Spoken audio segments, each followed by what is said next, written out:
It's throwback to GP 2016 time where we analyze the questions and bring up points and recent examples you can raise if these issues come out again. Any adaptation of a novel for a film, television or the theatre is never as effective as the original. Discuss. This question was Cambridge's gift to all you pop culture geeks and lit nerds out there. Finally, you have a chance to unload all those Harry Potter and Hunger Games references your mom complained were useless. Now, all questions have a main subject to focus your analysis on, and in this case, it's the novel in its original written form. The first thing to analyze is the function of the subject. In other words, what roles does it carry out in its most ideal form or situation? So, 3 common points people might raise here are: Point 1. Novels can offer extensive details about place and setting, and this helps us gain deeper insights into the history and context beyond the story. Point 2. Novels can offer intimate access into the interior life of a character, and this can help us develop empathy in real life for similar people that we struggle to understand. And point 3. Novels can offer a deep dive into an author's unique thought processes and belief system about how the world should be, and this can help us reconsider our own perspective of the world. Next, we should see if the question mentions or implies any context that would impact the subject's ability to carry out these functions. Here, it's about the written context versus the context of film, TV, and theatre. And we can analyze what are the characteristics that make each context unique. For instance, novels are written to be imagined. But film, TV, and theatre, well, they are so much more visual and oral mediums. They are designed to be watched and heard. A novel is also usually constructed by just one person for one person to enjoy alone. But film, TV, and theatre adaptations, they are stories reconstructed by many people for many people to enjoy together. The last thing to analyze, we want to look out for any word that implies a shift in value of the subject. Here is the word effective.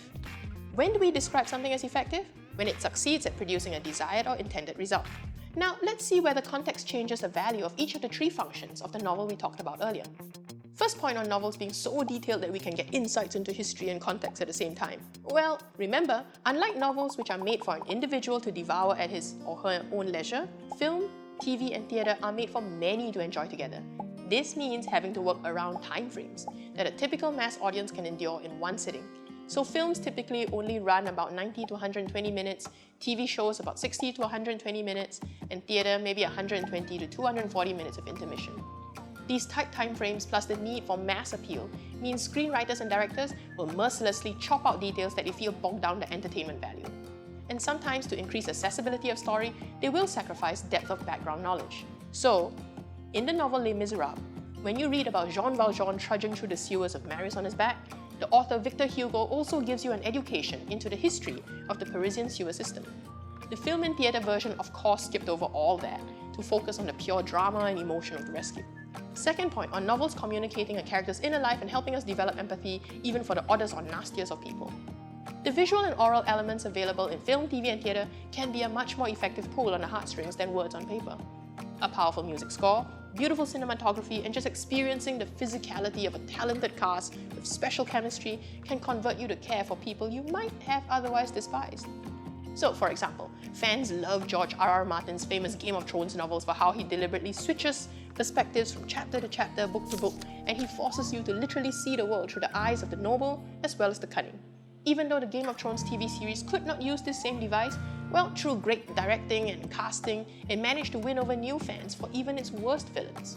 So, for instance, the sympathetic performance of actress Lena Headey and the emotional rawness of her scenes of humiliation managed to turn the evil Queen Cersei of the books into one of the TV show's most surprisingly popular characters.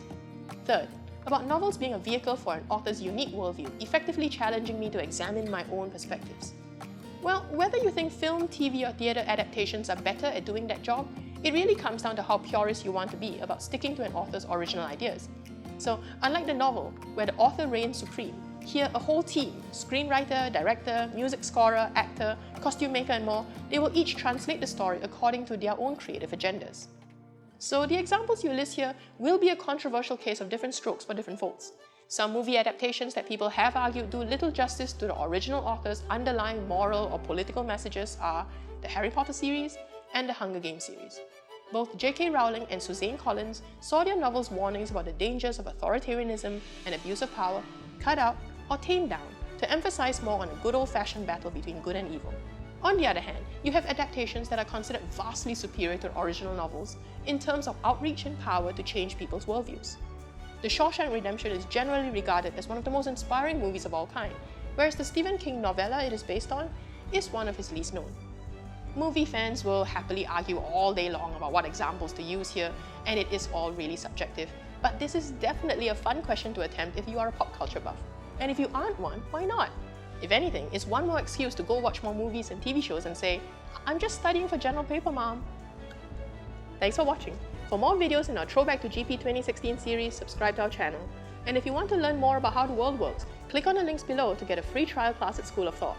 And if you want a full breakdown of all the GP essays of 2016, click on the other link below to find out how to get a copy of our annual Broader Perspectives essay issue.